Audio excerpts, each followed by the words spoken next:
Hello everyone.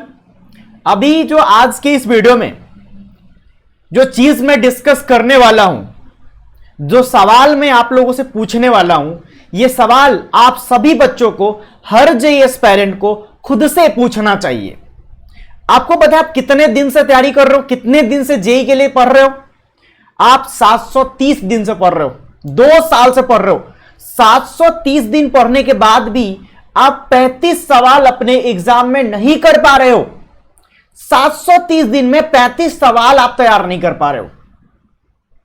क्या आपने सोचा है कि आप ये क्यों नहीं कर पा रहे हो? अगर 35 सवाल भी आप कर पाते तो 35 गुना 4 140 नंबर आपका आ जाता और आप अपनी सीट एनआईटी में लगभग कंफर्म कर लेते। तो कुछ मिस्टेक है जो हर जेईएस पेरेंट करता है। तो अगर आप ये मिस्टेक जान लेंगे तो आप इन गलतियों को नहीं करेंगे और आपके एग्जाम में सक्सेस की जो चांसेस हैं वो बढ़ जाएंगे। तो इसको समझते हैं। पहला मिस्टेक है, चलो याद करो वो टॉपिक जो तुमने सबसे पहले पढ़ा था। जैसे मान लो तुमने एटॉमिक स्ट्रक्चर कितना अच्छे से पढ़ा होगा, हर सवाल तुमसे हो जाता होगा, ढेर सारी किताबों के सवाल तुमने लगाए होंगे, लेकिन क्या अभी तुम उस एटॉमिक स्ट्रक्चर के हर सवाल को सॉल्व कर पाते हो उतने ही स्पीड से, उतने ही एक्यूरेसी से जितना तुम स्टार्टिंग में कर पाते थे? नहीं। क्यों नहीं कर पाते हो? क्योंकि तुमने टाइम टू टाइम उसका रिवीजन नहीं किया। तो रिवीजन बहुत इंपॉर्टेंट है। आपके पास एक रिवीजन चार्ट होना चाहिए कि ये टॉपिक है, मैंने आज इसका रिवीजन किया है, तो नेक्स्ट टाइम मुझे कब इसका रिवीजन करना है, नेक्स्ट 7 डेज में रिवीजन करना है। जैसे अभी आप लोगों का एग्जाम आने वाला है, जिन बच्चों का अभी तुरंत एग्जाम आने वाला है, अगर उनकी बात करें तो आपके जो स्ट्रॉन्ग टॉपिक है, जिनसे आप सवाल कर लेते हो, उनको अगर आप रिवाइज नहीं करोगे ना तो वो टॉपिक भी आपके वीक टॉपिक बन जाएंगे और उनके सवाल भी आप नहीं कर पाओगे।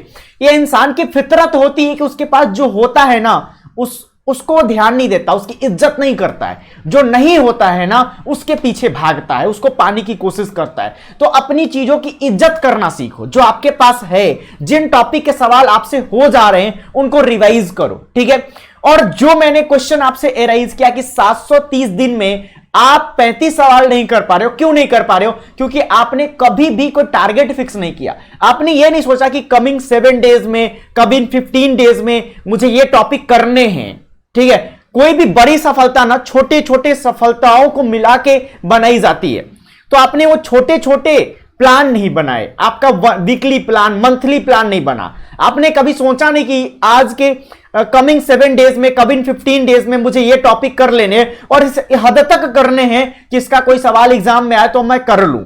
अगर आप कर भी लेते थे तो आपने उसको टाइम टू टाइम रिवाइज नहीं किया। तो आपने किसी टॉपिक को अच्छे से तैयार कर लिया था पहले, लेकिन आप 3-4 महीने में फिर से भूल गए और फिर से आप उसे दोबारा पढ़ रहे हैं।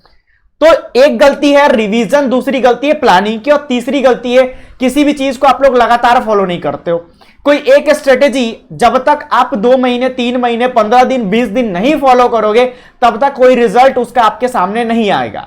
तो किसी एक स्ट्रेटेजी पे डटे रहो, कोई एक स्ट्रेटेजी आप फॉलो करो और ये सवाल खुद से पूछो। ये जो सवाल मैंने वीडियो के टाइटल में और थंबनेल में ही डाल दिया है कि 730 दिन पढ़ने के बाद भी आप 35 सवाल नहीं कर पा रहे हो, ये सवाल खुद से पूछो कि तुम क्यों नहीं कर पा रहे हो। 730 दिन में 35 सवाल बनाने लायक तुम नहीं बन पाए हो। प्रॉब्लम कहां है?